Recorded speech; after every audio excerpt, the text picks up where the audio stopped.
നമ്മൾ വലിയൊരു വെള്ളച്ചാട്ടത്തിലേക്ക് വന്നിരിക്കുക. അപ്പം അത് ഇതായി കാണുന്ന അങ്ങേറ്റം ഉയരത്തിലാണ്. ഇതിൻ്റെ ശബ്ദം കേൾക്കാം, വെള്ളം വന്ന് വീഴുന്നത്. ഇനി ഇവിടുന്ന് ഒരു 2-3 മിനിറ്റ് നടക്കാനുണ്ട്. ഇത് നമ്മുടെ കൈലാസ യാത്രയുടെ അക്ലമറ്റൈസേഷൻ്റെ ഭാഗമായിട്ട് നമ്മൾ നടത്തുന്നതാണ്. ഇത് വളരെ ഗുണം ചെയ്യും കൈലാസയാത്ര പരിക്രമ ചെയ്യുന്നതിന്. നമ്മുടെ ശരീരം ഈ ഭൂപ്രകൃതിയുമായിട്ട് ഇണക്കുക എന്നതാണ് ഇതിൻ്റെ പ്രധാന ഉദ്ദേശം. അങ്ങനെ വരുന്ന സമയത്ത് നമുക്കിങ്ങനെ അനായാസേന മുന്നോട്ട് നടന്ന് നീങ്ങാൻ സാധിക്കും. അല്ലെങ്കിൽ ശക്തമായ തലവേദന, ഛർദി ഇത്യാദി കാര്യങ്ങൾ വരും. ഇത് നമ്മുടെ 19ാമത്തെ കൈലാസയാത്ര. കഴിഞ്ഞ 18 യാത്രകളിലൂടെ നമുക്കുണ്ടായിട്ടുള്ള ഒരുപാട് അനുഭവങ്ങളുണ്ട്. അപ്പോൾ ഇപ്പോൾ നമ്മൾ മിക്കവാറും ഇങ്ങനെയൊരു ഇത് ചെയ്യാറുണ്ട്. കുറച്ച് ദിവസം നേരത്തെ കാഠ്മണ്ഡുവിലെത്തുക, ബോർഡറിലേക്ക്, തിബറ്റിൻ്റെ ബോർഡറിലേക്ക് വരിക, ആ ബോർഡറിലുള്ള പർവ്വതനിരകളെ ട്രക്ക് ചെയ്യുക. അങ്ങനെ ട്രക്ക് ചെയ്ത് നമുക്കൊരു ശരീരം ഒന്ന് ഫിറ്റാവും. അത് ഇതിന് ഗുണം ചെയ്യും. ഞങ്ങളിതാ ഒരാൾ ഇവിടെ ഇരുന്ന് ഇങ്ങനെ നോക്കുന്നുണ്ട്, എവിടെ എന്തായതാന്നൊക്കെ മെസ്സേജുകളൊക്കെ കേൾക്കുക. ബാക്കിയുള്ളവരൊക്കെ മുന്നോട്ട് പോയിട്ടുണ്ട്. നമ്മൾ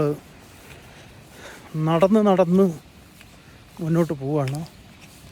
ഇവിടുന്ന് അങ്ങനെ മുന്നോട്ട് വന്നു കഴിഞ്ഞാൽ വെള്ളച്ചാട്ടത്തിൻ്റെ ശബ്ദവും അതിമനോഹരമായിട്ടുള്ള കാഴ്ചയും 1 മിനിറ്റേ ഉള്ളൂ. 1 മിനിറ്റ് കൊണ്ട് നിങ്ങൾക്ക് ഈ ഗംഭീര വെള്ളച്ചാട്ടം, നമ്മൾ ഡിസ്ക്രിപ്ഷനിൽ ഇതിൻ്റെ ലൊക്കേഷൻ, ഗൂഗിൾ ലൊക്കേഷൻ ഇടാം.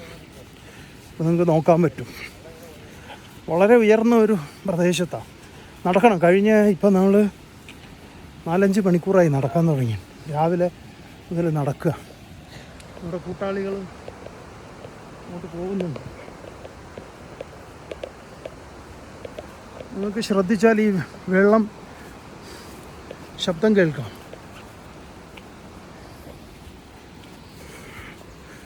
ഈ പ്രകൃതി എന്ന് പറയുന്നത് ഒരസാധ്യ സംഭവമാണ്. എല്ലാവർക്കും അറിയാം. എന്നാലും നമ്മളതിനെ എക്സ്പീരിയൻസ് ചെയ്യുമ്പോൾ, കാരണം പ്രകൃതി മാത്രമായിട്ടുള്ളൊരു ഒരു നിമിഷങ്ങളുണ്ട്. വേറെ ഒന്നുമില്ല, ഒരിടപാടുമില്ല. അപ്പം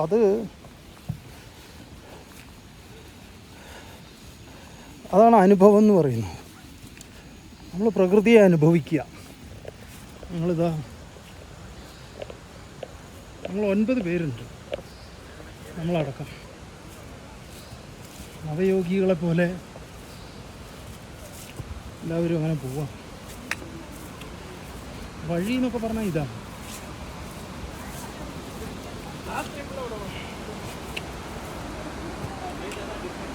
അവിടെ പോയിട്ട് ഞങ്ങളൊരു കുളി എന്തായാലും കുളിക്കും.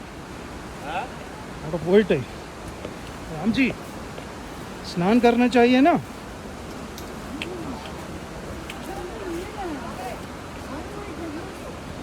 അട്ടകിട്ടയൊക്കെ ധാരാളമുണ്ട്. അട്ടയൊക്കെ ആവശ്യത്തിൽ കൂടുതലുണ്ട്.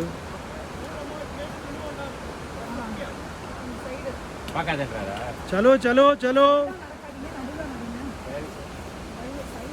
റൈറ്റ് സൈഡ് നോക്കണം. നല്ല ഗർത്തമാണ്. താഴേക്ക് വീണ് കഴിഞ്ഞാൽ ഒരു സ്ഥലത്ത് ഞങ്ങൾ കണ്ടു. അവൻ പറഞ്ഞു, ഞങ്ങളുടെ കൂടെ ഒരു ഗൈഡുണ്ട്, അവൻ പറഞ്ഞത് 6 മാസം മുമ്പ് ഒരാൾ, ഇവിടുത്തെ ലോക്കലായിട്ടുള്ള ആൾ വീണ് മരിച്ചു എന്നാണ്. അപ്പോൾ വളരെ ശ്രദ്ധിക്കേണ്ടതാണ് ഇത്. ഇവിടെ അങ്ങനെ ഇൻഡിക്കേഷനോ കാര്യങ്ങളോ ഒന്നും ഇല്ല. അതാ പറഞ്ഞത്, നമ്മളൊരു പ്രകൃതിയായിട്ട് ഇണങ്ങുമ്പം, അതിൻ്റെ ഭാഗമായിട്ട് തീരുമ്പം പ്രകൃതി നമുക്ക് സൂചനകൾ തരും. അപ്പോൾ ആ സൂചനയിൽ നമുക്ക് ഇങ്ങനെ പോവാം. അത്രയും ഉയരത്തിലാണിപ്പോൾ.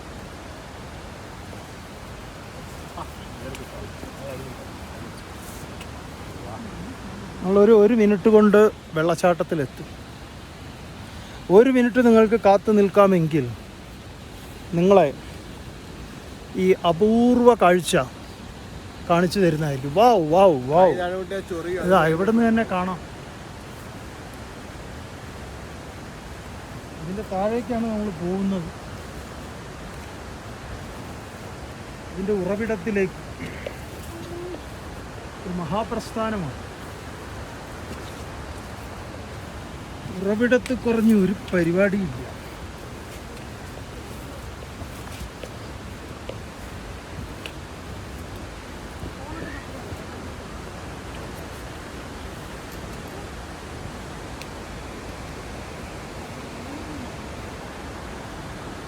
എന്ത് മനോഹരമാണ് ഈ ശബ്ദം.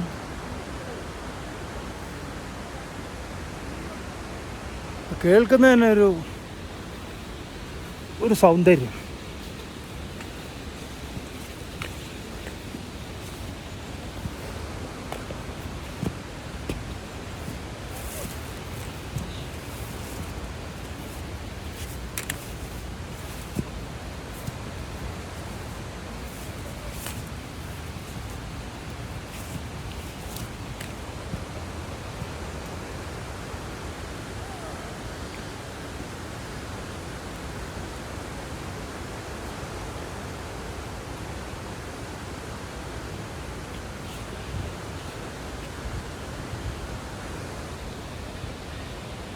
നമ്മളവിടെ എത്തിയിട്ട് വെള്ളച്ചാട്ടത്തിലേക്ക് നിങ്ങളെ ക്ഷണിക്കും.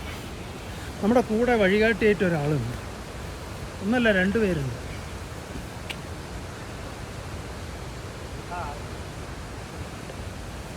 ധർമ്മപുത്രർ മഹാപ്രസ്ഥാനം ചെയ്യുമ്പം പാണ്ഡവർക്കൊപ്പം ഉണ്ടായതുപോലെ